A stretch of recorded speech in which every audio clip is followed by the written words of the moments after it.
नमस्कार दोस्तों, स्वागत है आपका हमारे इस चैनल भारत एक खोज में। आज मैं आपको एक नई जानकारी दूंगा।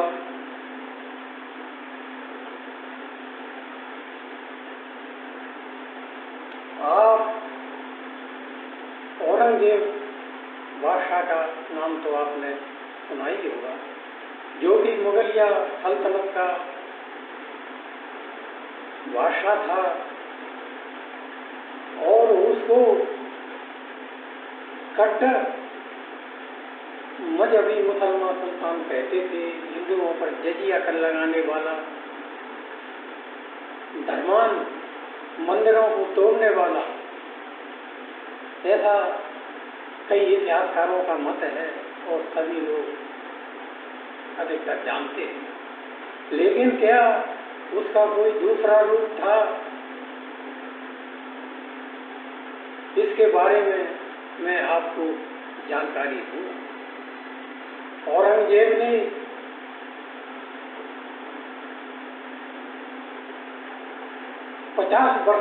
लगभग 50 वर्षों तक एक लंबा शासन किया और अपने शासन काल में उसने गलत कामों की जगह कुछ अच्छे काम भी किए।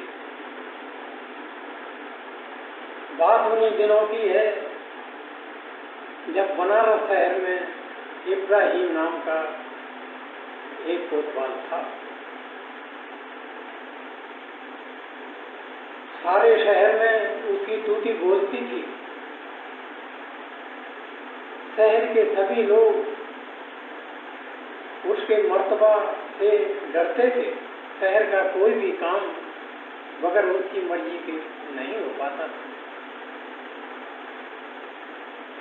नगर की कोई भी सुंदर स्त्री या सौंदर्यवती लड़की उसकी हवस का शिकार हुए बिना नहीं रहती थी। उसी शहर में एक पंडित दीनानाथ भी रहते थे। उनकी इकलौती लड़की थी शकुंतला। शकुंतला गुणवान तो थी ही, रूपवती भी थी। जब उसने यौवन में पदार्पण किया तो कोतवाल के कारिंदों की नजर उस पर पड़ गई और उन्होंने कोतवाल से जाकर कह दिया। कोतवाल को जब ये बात पता चली तो उसने अपने गुप्तचर लगा दिए तो गुप्तचरों ने उससे कहा कि शकुंतला रोज गंगा स्नान करने के लिए जाती है। तो कोतवाल भी छद्म वेश में गंगा के घाट पर पहुंच गया। शकुंतला नहा धो करके वापस आ रही थी। उसने उसका दीदार किया और उसे देख करके वो दंग रह गया। उसने सोचा ये तो अनुपम रूपवती है, इसको मैं अपनी बेगम बनाऊंगा। अपनी कचहरी में आकर के उसने 2 संतरी भेज दिए दीनानाथ जी के घर और दीनानाथ को बुलवा भेजा।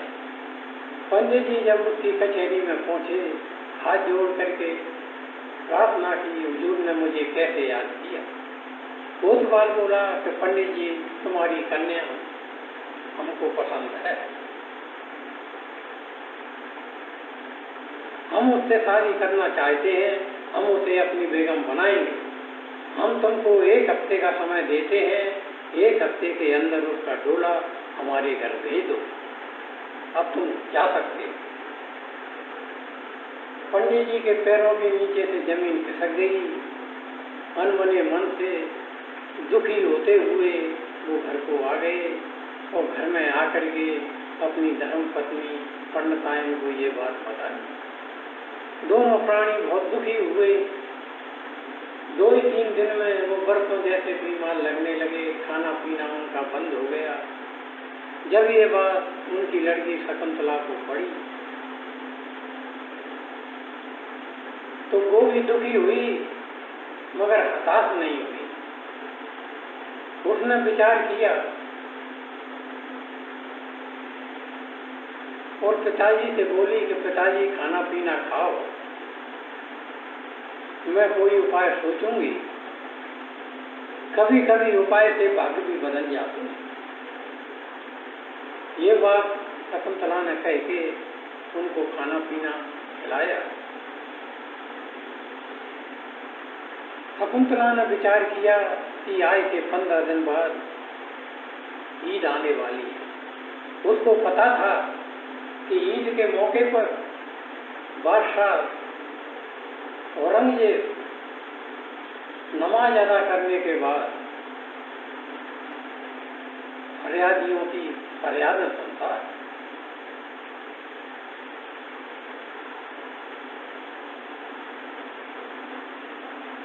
ये इतना पता करने के बाद उसने अपने पिता पंडित दीनानाथ से कही कि पिताजी कोतवाल से जाकर के बोलो कि 1 हफ्ते का समय बहुत कम है, हमको 1 महीने का समय दिया जाए।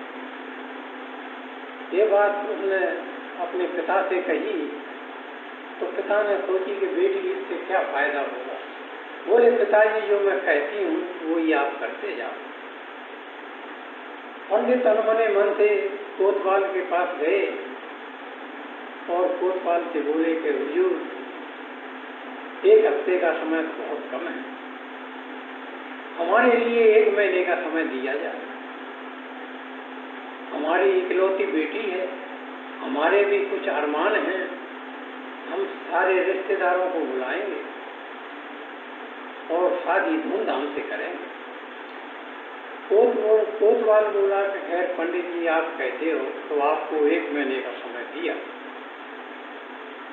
1 महीने का समय लेकर के वो पंडित जी अपने घर आते हैं और बेटी शकुंतला से बोल दिया कि कोतवाल ने बात को मान लिया।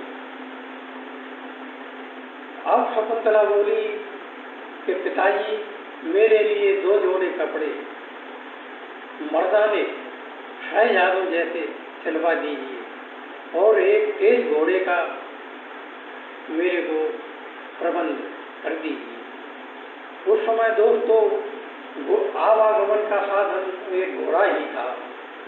चाहे लड़की हो या लड़का हो सभी घुड़सवारी करना जानते थे। शकुंतला भी घुड़सवार करना जानती थी। तो पंडित दीनानाथ ने 2 जोड़े कपड़े मर्दाने शहजादों जैसे उसको सिलवा दिए और एक अच्छा से घोड़े का प्रबंध कर दिया। जब ईद का दिन नजदीक आ गया तो शकुंतला सारी रात के वक्त उस घोड़े पर बैठ करके उन मर्दाने कपड़ों को पहन करके दिल्ली की तरफ रवाना हो गई। ठीक ईद के दिन वो मौके पर पहुंच गई और एक सराय में जाकर के घोड़ा को ठहरा दिया और फरियादियों की लाइन में जाकर के खड़ी हुई। औरंगजेब ने नमाज अदा करने के बाद सीढ़ियों से नीचे उतरने लगा। जामा मस्जिद की बात है, जामा मस्जिद में नमाज अदा की और फरियादियों की लाइन लगी थी। उन्हीं लाइनों में शकुंतला खड़ी हो गई। औरंगजेब एक एक फरियादी की फरियाद सुनता हुआ सीढ़ियां उतरने लगा। उसकी निगाह उस नौजवान पर पड़ी जो शकुंतला के रूप में खड़ा हुआ था। उसकी आंखों से अविरल अश्रुधारा बह रही थी, आंसू बंद नहीं हो रहे थे।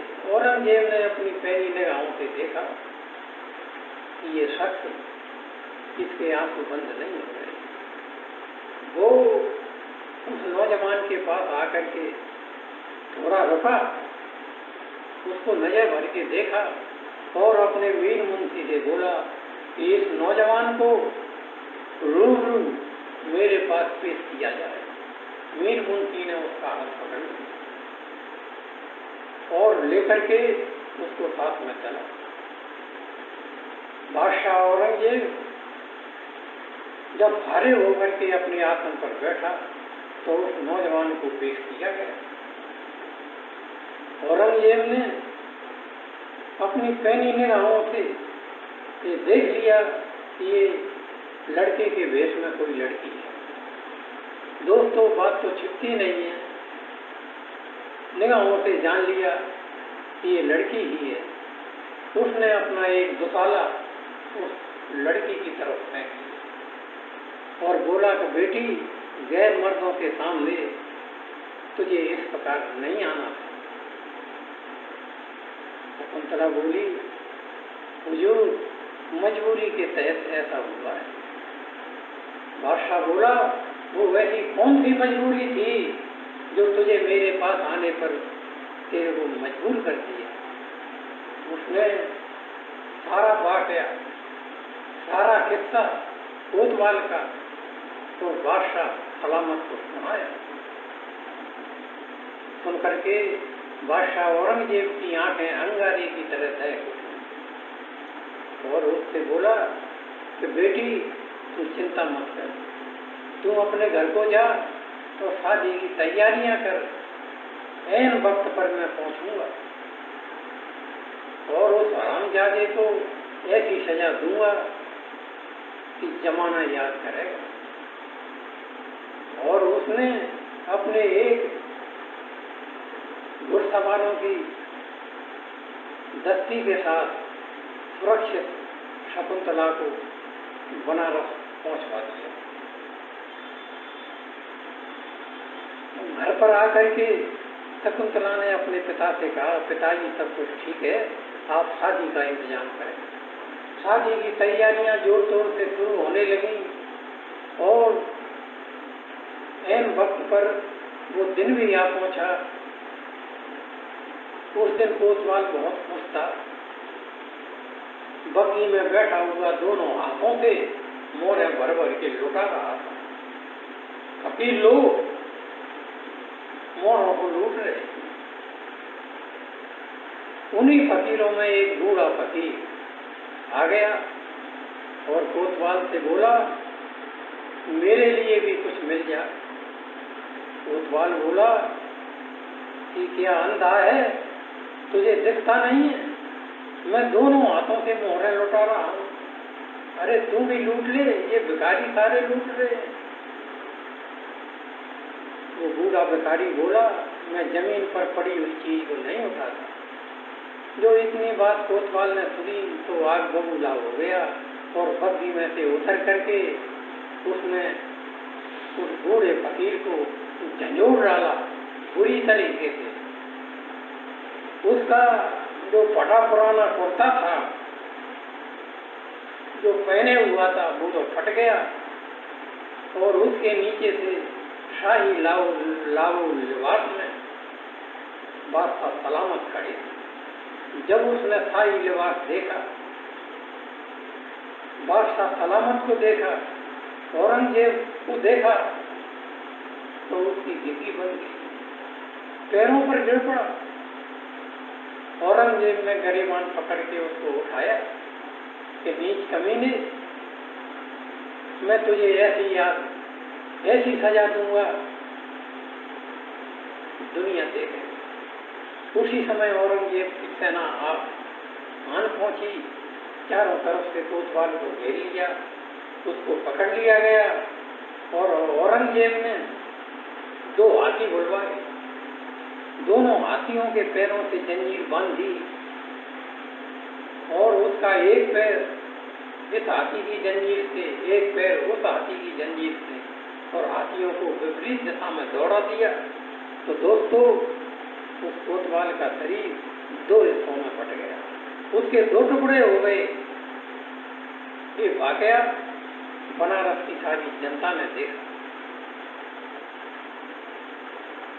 कोतवाल को सजा देने के बाद वो बेटी शकुंतला के घर पहुंचा और बोला कि बेटी, जब से मैंने तेरा हाल सुना मैंने भरपेट भोजन नहीं किया। आज तुम अपने हाथों से मुझे भोजन करा। शकुंतला ने रसोई बनाई और औरंगजेब ने भरपेट भोजन किया। तो दोस्तों, फिर औरंगजेब पंडित दीनानाथ से बोला कि हमारी इस बहादुर बेटी को आप अपनी समाज का कोई अच्छा सा लड़का देख करके उसकी शादी कर दो। और उसने मोहरों से भरी एक थैली पंडित जी को, दीनानाथ को दी कि ये मेरी मेहनत की कमाई है, ये खजाने की रकम नहीं है, ये मैंने कुरान शरीफ लिख करके ये अर्जित की है, जिसको मेरी बेटी की शादी में अवश्य है। और इतना कह के उसने दिल्ली को कूच कर दिया। तो दोस्तों, ये औरंगजेब का दूसरा रूप था। ये जानकारी मैंने आपको दी। आगे आपसे और भी मुलाकात होगी एक नई जानकारी के साथ। तब तक के लिए नमस्कार, धन्यवाद।